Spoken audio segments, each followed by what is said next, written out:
กราบทักทายสบายดีและสวัสดีพ่อแม่พี่น้อง FC หมดสุขุสุคนเนาะอยู่ไกลหรือว่าอยู่ไกลเนาะอยู่ไทยหรืออยู่ต่างประเทศทุกคนมื้อนี้ก็ยินดีต้อนรับเข้าสู่ช่อง YouTube ของบ่าวศิรัตน์คือเก่าทุกคนเนาะมื้อนี้ทุกคนเนาะทางบ่าวศิรัตน์ก็จะได้มาอัปเดตทางสาวมิวเนาะสาวในห้างนกหนึ่งทุกคนเนาะที่ว่าเปิดใจหาคู่หรือหาสามีเนาะทุกคนเนาะที่ว่าเพิ่นนี่ก็มีความพร้อมที่จะสละโสดกับหนุ่มๆแล้วเนาะแต่ว่าเพิ่นก็ขอเวลาลงมือกันประมาณเดือน2 เดือนเนาะถึงจะตัดสินใจได้แบบว่าให้ทางหนุ่มนี่มาสู่ขอเนาะวันนี้ก็สิมาถามรายละเอียดเพิ่มเติมแล้วเนาะเกี่ยวกับสาวมิวหรือว่าเรื่องการที่เพิ่นเปิดใจนี่เนาะก็สิมาอัปเดตเรื่องอาการก่อนเลยเนาะที่ว่าเพิ่นป่วยเนาะว่าเพิ่นบ่สบายเลยเนาะว่าเป็นจังได๋แน่เนาะอาการเรื่องหัวใจของเพิ่นนี่ไปฮอดไสแล้วมี FC หรือว่าหนุ่มโสดคนใหม่เข้ามาจีบเพิ่มบ่หรือว่ายังบ่มีเนาะหรือว่าถ้า FC คนใดสนใจอยากอยากร่วมกับสาวมิวเนาะก็สามารถทักทายติดต่อเข้ามาทางช่องนี้เลยทุกคนเนาะไปจังได๋ก็ไปอบรมสัมภาษณ์ทางสาวมิวกันเลยทุกคนโดยสบายดีสบายดีมาเจอกันอีกแล้วเนาะวันนี้เนาะช่วงนี้เจอกันบ่อยช่วงนี้เจอกันวันนี้ก็เจอกันเนาะวันนี้ก็ถือว่ามาเจอกันอีกแล้วเป็นอะไรสีหน้าสีตาคือว่าบ่สดชื่นเนี่ยบ่อยากปานใดมื้อนี้ฮะคือสิบ่สบายนี่แหละรู้สึกคือสิบ่สบายเจ็บหลังอาจจะแบบอีหยังก็เอิ้นนะมักไคลังเนาะแต่ว่าแบบอีหยังก็เผ็ดมันหั่นเนาะผิดมันเฮ็ดให้เฮาถือคิงไข่หั่นน่ะอยากสดชื่นบ่ได้มื้อนี้แม่นอยู่เนาะโดยว่าสิไปหาหมอได้ไปบ่ยังสิไปมื้อนี้แหละนั่นแหละพาไปมื้อนี้บ่ที่ว่าสิไปหมอแขวงนั่นแหละมันค่ำแล้วยังบ่ได้ไปแล้วบ่ได้ฮะสิไปหมอใช่บัดนี้ไปโรงหมอลาวเวียนนี่โอ้ไปเจอได้อยู่นี่นะยังบ่เคยไปครั้งแรกอันนี้มันบ่อยากจะเช่าอยู่นี่ก็ได้แต่ว่าเพิ่นแบบว่าอยู่นี่นะเพิ่นแบบว่าเพิ่นเฮ็ดให้คักเลยเวลาเพิ่นกวดเพิ่นหยังก็ละเอียดละออนเนาะอยู่นี่เนาะเฮ็ดคักละเอียดอ่อนแต่ก็มันก็แพงแม่นมันก็สิบ่เคยไปจักเทื่อไปลองเบิ่งเนาะมันใกล้แน่โดยไปได้อาการเจ็บขึ้นเรื่อยๆบ่แต่ละมื้อนะแม่มันจะเจ็บมันก็เจ็บขึ้นนั่นนี่แหละเจ็บมันก็อยู่บ่ม่วนเคยเจ็บอยู่ยากเนาะเริ่มแรกเจ็บแต่โดนแล้วแต่ว่ามันแบบว่าเจ็บแบบแห้งก็แห้งหลอกเป็นยังแบบก่อนแล้วมันมาพื้นมาหลังน้ำมันหนุนโตเนาะอันนี้ก็เจ็บมื้อนี้อันนี้ก็เจ็บมือก็เจ็บบ่มือก็บ่เจ็บปานใดเจ็บมื้อนี้เขาให้คาราเมลกินอยู่บ่คาราเมล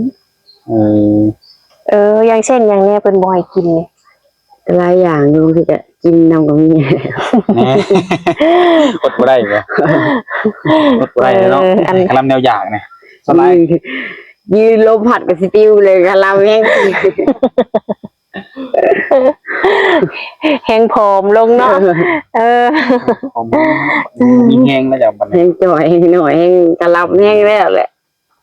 โดยมื้อนี้ก็ถือว่ามื้อนี้ก็ทางทีมงานเฮาก็มาเป็นสะพานบุญให้ทางแม่ย่าเนาะอยู่ทางอเมริกาพุ่นแหละเพิ่นได้เห็นคลิปสาวมิวเมื่อวานนี้คือสาวมิวก็ว่าเจ็บหลังเนาะเจ็บหลังเจ็บเอวเพิ่นก็เลยว่าเลยฝากเงินมาให้จำนวนนึงให้สาวมิวไปหาหมอสิได้มีมียากินเพิ่นว่าเนาะเพิ่นก็เห็นแล้วเพิ่นก็จังได๋หักแพงเด้อก็สงสารเนาะที่ว่าทนเจ็บทนหยังหั่นนะสาวมิวอยากไปหาหมอก็บ่มีเงินสิสตากันเนี่ยมันจังเนาะจำนวนเงิน2 ล้านกีบเนาะสิสตาขอมอบให้สาวมิวด้วยเนาะนี่เป็นลูกไผ่อีบ่เป็นลูกไผ่มาหยังเพิ่นนี่ใจละลายเด้อกับใจเพิ่นใจดีโดยซัพพอร์ตโดยไปหาหมอลูกสาวไปใส่ซั่นนี่เด้อยู่ทางหลังลูกสาวอยู่ทางหลังนี่ทางหลังแม่นี่ยิ้มวุ้ยๆอยู่ผักโรงเรียนแล้วเนาะพักแล้ว อืมโดยเพิ่นก็อยากให้เซานิวได้ไปหาหมอเนาะเพื่อว่ามันสิดีขึ้นกว่าเก่าหั่นนะดีกว่าเฮาแบบทนเจ็บเนาะ โดย มันก็บ่ดีต่อสุขภาพเฮา แม่เป็นอะไรนั่นแหละอยู่เนี้ย ลองโฮโมเวทลองเบิ่งเนาะหลายคนก็ดีนะอยู่โฮโมเวทนะ แต่ว่าข่าวว่ามันแพง แพงอยู่แต่ว่าเอาดีไว้เก็บรังเก็บแอว ไปลงเบิ่ง แม่นเราต้อง บ่ได้ดีกันไปแล้วอยากเศร้าเลยค่ะ อืม ยาเพิ่นก็เยอะแพงกว่าเนาะ ลองเบิ่งเนาะเป็นลองเบิ่ง ลอง ไปมันเป็นสิฮู้ดอกอาการมันก็สิปกติดอกอันเอาไปหาถ้าติดบ่มันสิเศร้าอะนะ โดยคือทางทางพ่อบุญเพิ่นก็ฝากมาบอกเนาะสตาเซามิวถ้าว่าในอนาคตถ้าว่าเซามิวนี่ไปอยู่อเมริกาบ่อหยังอยากเอาลูกเอาเต้าไปนำก็เอาไปได้เพิ่นว่า โดย เพราะว่าลูกเซามิวใหญ่แล้ว อายุยังบ่ฮอด20ปีหันนะเอาไปได้ เพิ่นใหญ่แล้วไปได้บ่เกินสาว จังว่า คือต้องไปเอ็ดบัตรอีกแล้วเนาะ แต่เพิ่นว่าลูกซามิวยังน้อยอยู่ถ้าว่าในอนาคตเนาะ โดย ที่แบบซามิวสิตัดสินใจไปสหรัฐอเมริกาบ่แบบบ่อยากปะลูกไว้อยู่พี่หันนะก็สามารถเอาลูกไปนำได้เนาะแล้วก็เพิ่นก็ฝากมาบอกว่าเพิ่นบ่ได้แบบว่าห้าม หรือว่าแบบหึงหวง โดย ซามิวคุยได้ปกติเนาะสิคุยสิโอสิลมน้ำไผ เว้า จ้ะ อยู่ เพิ่นเว้าอยู่เนาะ บอกอยู่ อืมโดยบ่มีการห้ามหรือว่าหึงหวงตามใจเจ้ามิวเลยเพิ่นว่า โดย ที่ตอนนี้สมิวนี่สิเรียกเนาะจะลมกับไผก็อยู่กับสมิวเนาะ โดย แต่ให้ได้ก็มีคนใหม่เข้ามาเพิ่มอีกบ่ บ่ มีมันบ่คือตอนนี้มี2คนเนาะ โดย เบิ่งกันไปให้แหละสิได้เป็นคู่คนใดหรืออาจจะบ่ได้เป็นสักคนเลยก็ยังบ่ กินบ่สนุก เนาะ ยังเบิ่งกันอยู่ ยังมีส่วนจะเบิ่งกันอยู่ โดย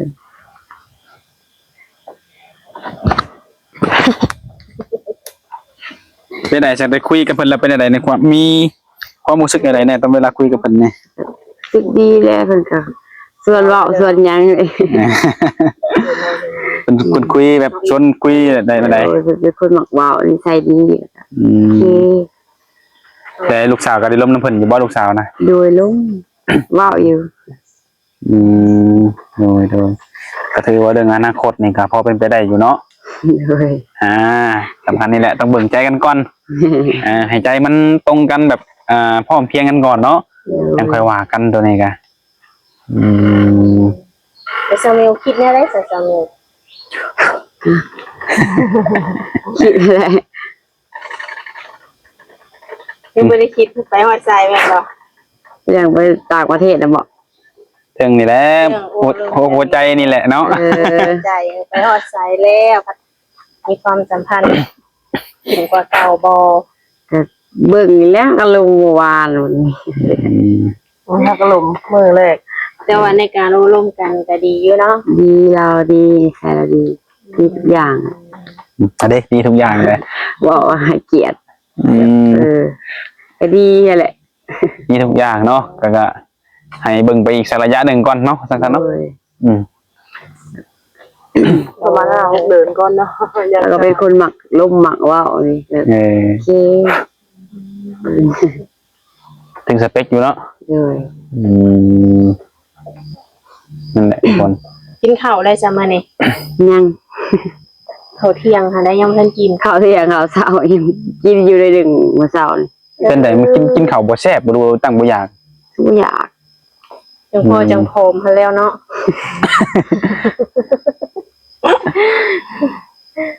ปกติก็แบบนี้บ่ ก็ค่อยไม่ได้หมักกินข้าวอะไร เออ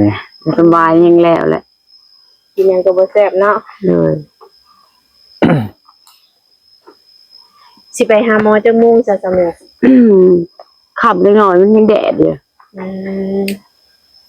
3-4โมงเนาะ โดย 3-4โมงคนละไปเพื่อเฮาขวดแล้วเนาะ นี่ไดขับรถไปเองบ่ นี่เข้าไป แต่ว่าบ่ได้จ้างรถไปดิรถจ้างเขาเองดิ แล้วเอารถเข้าไป เออจะมีรถขี่ป่ะจ๊ะ มีแต่รถเขามีรถตัวเอง รถตัวเองนี่บ่มีบ่ อ๋อ เขาคิดว่าถ้ามีรถจักรรถยังขี่นะนะ โอ้ยของเขา แบบที่ไปใช้มาใช้ก็ต้องไปยืมก็เจ้ามันบ่ นี่ เนี่ยเนาะ เนี่ยมีรถเลย เอาเนาะข่าวสิเฮาไปทางไกลก็แฮงยากเนาะ อืม รถเพิ่นบ่คือรถเฮาเองเด้เนาะสามิว เราเองอย่าไปใส่กระไปนะ อย่างไร เพิ่นว่า คือน้อยเนาะ รถเพิ่นว่ากูหมูพอไปอะไรกันแล้วอะไรบางทีเอาข้าวเหี้ยกัน แม่นเลยเนาะ เงินเดือนนี่แห้งแล้วเนาะถ้าคนทำแล้วคนว่างพาไป ถือว่าต้องไปยืมถ้าว่าไปยืมรถคนบ่ว่างนี่ให้ได้ก็จ้าง3รอบบ่รู้ว่าได้ จ้างเขาพาไป อ๋อ นี่แหละ เลยแต่ว่าทางแม่สุขภาพแข็งแรงอยู่แต่ว่า โดยเพิ่นบ่ได้เป็น เป็นดีเนาะสามิวก็มีน้องบ่ ร้าน หลานเออ บ่มีน้องมีแต่ร้าน โอ้มีแต่หลาน มีลูกจักคนก็อันแม่อันไอ้น้องสิมีคนนะ ผู้เดียวนี่แหละ ลูกสาวเดียวเล่นบ่ แม่ เออ ลูกสาวเดียว ป้าเนาะ คิดว่าสามิวยังมีน้องมีอ้ายมีเอื้อยอยู่ใดบ่มี ลูกสาวเดียว โอ้ สาวเดียว ยิงละลาว เป็นทั้งสาวกกสาวหลาเลยเนาะ อืม สาวเดียว โอ้ อยู่นำอยู่แต่ตะกี้เป็นนู่น อืม เอิ้นแม่เอิ้นเอื้อย แม่นแล้วเนาะอยู่แต่น้อยๆเนาะซำแม่ซำเอื้อยซำมัน เลี้ยงคู่กันกับลูกเลย จะปีแล้วจ้ะนั่น จ้าง จามเรียนคู่กันก่อนให้มันโม่เนาะพอลูกมีโม่ โดยโอ้แต่ว่าไปอยู่น้ำสามีได้อยู่เนาะ ใช่ ถึงสิเป็นลูกสาวเดียวก็ไปอยู่น้ำสามีได้อยู่ เพราะมันเป็นลูกเลยได้มาเป็นโม่ มีหลานนี่ได้อยู่กับแม่เนาะอยู่กับแม่ ก็บ่ได้เพิ่นนั่นแหละไอ้ท่านให้มีเรื่อง อืม ลางเฮ็ด โดยยังดีอยู่เนาะ โดย ยังมีผู้เฮ็ดตามเขาเนาะถ้าเกิดว่าเขาไปหันไปนี่ไปเวียกไปงานเนาะ โดย โดยก็สิบ่มีหยังใดเนาะ โดย ถือว่าภารกิจเฮาก็สำเร็จเป็นที่เรียบร้อยแล้วเนาะเงินก็ได้มอบให้สามิวแล้วเนาะ โดย ขอบอกขอบใจทั้งแม่ย่าเนาะที่ว่า โด เพิ่ ย น ขอ เห็น บใจเพิ่น สงสารเมตตาเนาะ โดย โดย พอได้เงินไปหาหมอเนาะสามิว โดย โดย ก็ให้สามิวพักผ่อนเนาะเพราะว่าสิหน้าสิตาเพิ่นก็คือสิเมื่อยแฮงอะนะ กวนเพิ่นหลายนี่เอาเป็นแบบคร่าวๆไว้ก่อนพุ่นแหละถ้าเพิ่นหายดีปกติเนาะ โดย ถ้าว่าแม่ย่าเพิ่นยังเห็นก็สิมาถ่ายเพิ่นเบิ่งใหม่หั่นแหละ โดย อันนี้เอาชั้นนี้ก่อนเนาะว่าให้เพิ่นต้องพักผ่อนนี่แหละคนเฮาคนบ่สบายเนาะสิมานั่งเว้า